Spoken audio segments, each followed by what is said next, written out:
guys, so diyan sa ta sa Imos karon gahapon dito ta sa kuan Bulacan gahapon sa sani. Tapos karon diyan sa ta sa Imos, so bali duha ka drop sa atong karga karon malul Imos tsaka Carmona. So, ito pa rin yung unit natin mga guys, wala sa bago.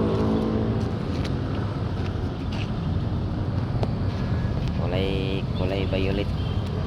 So wala namang problema, mabilis at aircon pa siya. Mainit o maulan walang problema dahil safe tayo at saka mag-iingat din tayo sa biyahe. At shout out sa aking pahinanti na gwapo talaga. So ito lang.